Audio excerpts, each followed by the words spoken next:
नमस्कार। म आज वैदेशिक रोजगार सम्बन्धी आधारभूत जानकारीहरू लिएर आएको छु। यसमा 10वटा पोइन्टमा लाई आधार बनाएर हामीले वैदेशिक रोजगार गयौँ भने दुःख पाउने छैनौँ। यो 10वटा पोइन्ट तपछिर रहेका छन्। नम्बर 1 मा रहेको छ नहतारिनु वा सिप सिकेर जानु। तपाईले जुनसुकै देशमा जानलाई पनि, जुनसुकै काममा जानका लागि पनि सिप सिकेर, सिपमा दक्षता छ भने, सिप सिकेर जानुभयो भने उता गएर दुःख पाउनु हुने छैन।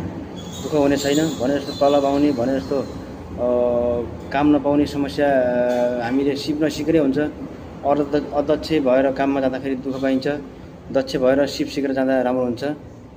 अनि नम्बर 2 मा रहेको छ वैधानिक संस्था सम्बन्ध। वैधानिक संस्था भन्नाले जस्तो संस्था दर्ता भएको छ कि छैन, संस्थाले काम कारबाही गरिरहेको छ कि छैन, संस्था बलक भएको छ कि छैन, नेपाल सरकारको वैदेशिक रोजगार विभागमा दर्ता छ कि छैन, भन यो कुरामा संस्था खारेजी भएको छ कि छैन, के छ भनेर संस्थाको विस्तृत रूपमा जानकारी लिएर मात्रै हामीले एप्लाई गर्ने।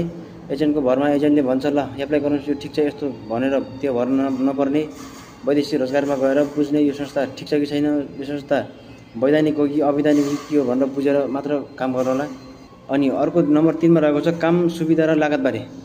अनि यो काम कस्तो, के काम हो, कति घण्टा काम गर्नुपर्छ, कम्पनीले खाना बस्न दिन्छ कि दिँदैन, अनि ओभरटाइम कति घण्टा दिन्छ, ओभरटाइम गरे बापत 1 घण्टाको कति पैसा दिन्छ, अनि तलब कति हुन्छ, खाना बस्न दिन्छ कि दिँदैन सबै सोध्ने। अनि र करार अवधि कति वर्ष हुन्छ, 2 वर्ष 3 वर्ष, करार अवधि कति वर्ष हुन्छ भनेर सबै बुझिसकेपछि अनि कम्पनीको बोस र मेन पावरको बोस र तपाईको दोहोरो सम्झौता हुन्छ। सम्झौता गरिसकेपछि ल यति तलब दिन्छु, यति हुन्छ सबै भनेर डिटेल भनिसकेपछि अनि भरपाई गराउनुहोस्।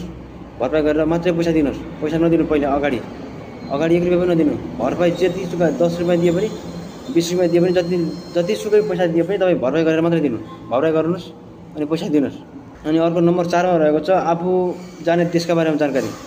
अब तपाईँ कुन देशमा जाँदै हुनुहुन्छ, त्यो देशमा भाषा कस्तो छ, त्यो देशमा चालचलन रीतिरिवाज, त्यहाँको बारेमा कानुनको बारेमा पनि केही सामान्य जानकारी लिएर जाँदा राम्रो हुन्छ। त्यहाँ तपाईँभन्दा पहिले गएका मान्छेहरू, अगाडि गएका मान्छेहरू, अग्रजहरूसँग बुझ्ने के छ कस्तो छ, कानुन कस्तो छ, नियम कानुन कस्तो छ, के छ भनेर बुझेर त्यसरी जानु होला। अर्को नम्बर 5 मा रहेको छ श्रम भिजा र पासपोर्ट बारे सचेत रहनुहोस्। अनि यो वैदेशिक रोजगारी जाने व्यक्तिहरूका लागि एउटा व्यक्तिगत र एक संस्थागत श्रम गरेर 2टा श्रम हुन्छ। एउटा व्यक्तिगत भने एउटा स्वयं व्यक्तिको मात्रै श्रम हुन्छ र